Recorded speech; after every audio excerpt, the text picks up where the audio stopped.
আমাদের নবী করিম সাল্লাল্লাহু আলাইহি সাল্লাম বলেননি তো যে তোমরা অন্য ধর্মের প্রতি আঘাত আনো? তাহলে এবং আপনার যে বিধায়ক সে কি বলছে, মুসলিম के मस्जिद के अंदर ढूंढ ढूंढ कर निकल कर मारेंगे। किसने इतना हिम्मत दिया तुमको? हम मुसलमान को नहीं जानते तुम, अगर हमारा दिमाग छटक गया तो तुम्हारा क्या हाल होगा तुम भी नहीं जानते।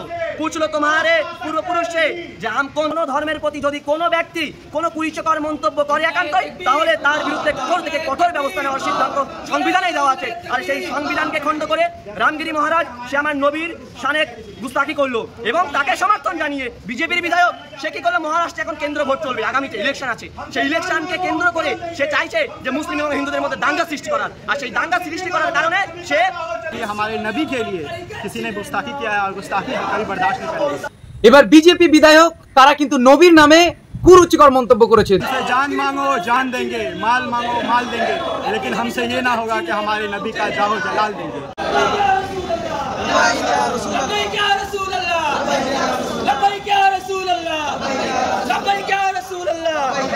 हम तुम्हारी धमकियों से खौफ खा सकते नहीं, हम तुम्हारी धमकियों से खौफ खा सकते नहीं।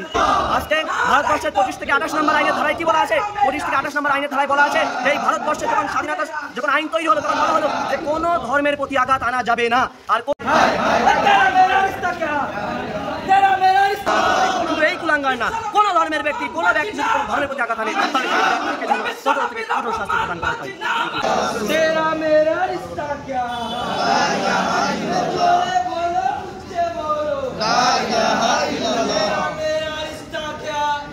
দেখুন সেই ভিডিও। এবং ইতিমধ্যে আলিয়া বিশ্ববিদ্যালয়ের ছাত্রছাত্রীরা তারা কিন্তু প্রতিবাদ জানাচ্ছেন যে বিজেপি বিধায়ক কিভাবে একজন বিশ্ব মানবতার মুক্তির দূত বলা হয় যাকে, সেই নবীর নামে কুরুচিকর মন্তব্য, তাতেই কিন্তু মুসলিম সমাজ প্রতিবাদে ফেটে উঠেছে। দেখুন সেই ভিডিও। আচ্ছা, মূলত আজকে আপনাদের এই প্রতিবাদ সভা কিসের জন্য? আজকে মূলত প্রতিবাদ সভা আমাদের প্রতিবাদ সভাটা আজকে এই কারণে যে আজকে মহারাষ্ট্রে আমরা মুসলমানের সংখ্যা লঘু, ভারতবর্ষে কিন্তু বিশ্বের তৃতীয় বৃহত্তম সংখ্যালঘু আমরা ভারতবর্ষে। আজকে ভারতবর্ষের 25 থেকে 28 নম্বর আইনের ধারায় কি বলা আছে? 25 থেকে 28 নম্বর আইনের ধারায় বলা আছে যে এই ভারতবর্ষে যখন স্বাধীনতা যখন আইন তৈরি হলো তখন বলা হলো যে কোনো ধর্মের প্রতি আঘাত আনা যাবে না। আর কোনো ধর্মের প্রতি যদি কোনো ব্যক্তি কোনো কুরুচিকর মন্তব্য করে একান্তই, তাহলে তার বিরুদ্ধে কঠোর থেকে কঠোর ব্যবস্থা নেওয়ার সিদ্ধান্ত সংবিধানেই দেওয়া আছে। আর সেই সংবিধানকে খণ্ড করে রামগিরি মহারাজ সে আমার নবীর শানে গুস্তাখি করলো এবং তাকে সমর্থন জানিয়ে বিজেপির বিধায়ক সে কি করলো, মহারাষ্ট্রে এখন কেন্দ্র ভোট চলবে, আগামীতে ইলেকশন আছে, সেই ইলেকশনকে কেন্দ্র করে সে চাইছে যে মুসলিম এবং হিন্দুদের মধ্যে দাঙ্গা সৃষ্টি করার। আর সেই দাঙ্গা সৃষ্টি করার কারণে সে बीजेपी विधायक से की बोलছে मुस्लिम के मस्जिद के अंदर ढूंढ ढूंढ कर निकल कर मारेंगे। किसने इतना हिम्मत दिया तुमको? हम मुसलमान को नहीं जानते तुम, अगर हमारा दिमाग छटक गया तो तुम्हारा क्या हाल होगा तुम भी नहीं जानते। पूछ लो तुम्हारे पूर्वपुरुष से जे हम कौन थे। তাই আমরা সরকারকে, কেন্দ্র সরকারকে, বিজেপি সরকারকে বলতে চাই এই আলিয়া থেকে যে আজ আমরা হয়তো এই আলিয়া ইউনিভার্সিটির কিছু সালে হয়তো এখানে প্রতিবাদ করব, কিন্তু আগামী থেকে এর থেকে বৃহৎ আন্দোলন পশ্চিমবঙ্গের প্রত্যেকটা ছাত্র যুবক হুঙ্কার দিয়ে রাস্তায় বার হবে বিজেপিকে প্রতিহত করতে। তারা সবসময় দেশের শান্তি চায় না, তারা সবসময় দেশের সংবিধানকে খণ্ড করে দেশে সবসময় অশান্তি সৃষ্টি করতে চায়। আমি বুদ্ধিজীবী মানুষদেরকে লক্ষ্য করে বলতে চাবো, মানবতার পক্ষে কথা বলে তাহলে আপনারা বিষয়টা ভাবুন যে ভারতের সংবিধান আগে নাকি বিজেপি বিধায়ক আগে। ভারতের সংবিধান যদি আগে থাকে আপনার হকের পক্ষে কথা বলুন।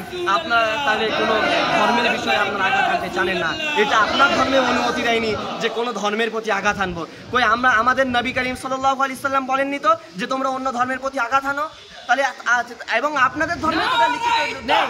সুতরাং ভাবতে শিখুন, আপনি আমাদের পাশে থাকুন যেন এই সমস্ত কুলাঙ্গাররা আগামী দিনে কোনো ধর্মের প্রতি আঘাত না আনতে পারে। শুধু এই কুলাঙ্গার না, কোনো ধর্মের ব্যক্তি যদি কোনো ধর্মের প্রতি আঘাত আনে তাহলে সেই ব্যক্তিকে যেন কঠোর থেকে কঠোর শাস্তি প্রদান করা হয়।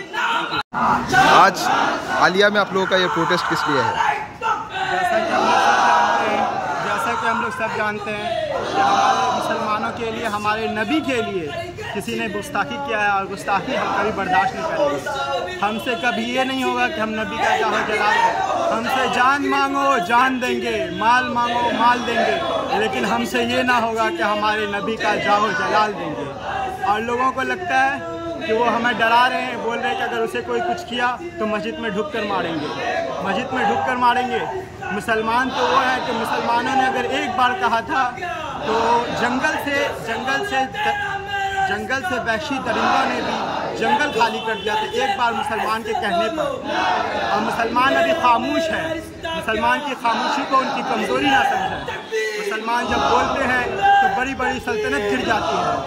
अल्लाह ताला कुरान में खुद फरमाते हैं, इन्ना बत्श रब्बिका लशदीद। जब अल्लाह ताला पकड़ते हैं तो बड़े से बड़े जालिमों के घुटने टेक देते हैं। और जो लोग हमें मुसलमानों को डराने की कोशिश कर रहे हैं उनसे हम कहना चाहेंगे, हम तुम्हारी धमकियों से खौफ खा सकते नहीं, हम तुम्हारी धमकियों से खौफ खा सकते नहीं। जुल्म के आगे सर हम अपना झुका सकते नहीं। है यही अपनी तारीख़, है यही अपना फ़लसफ़ा, हम ज़माने में दबाने से उभरते हैं सदा।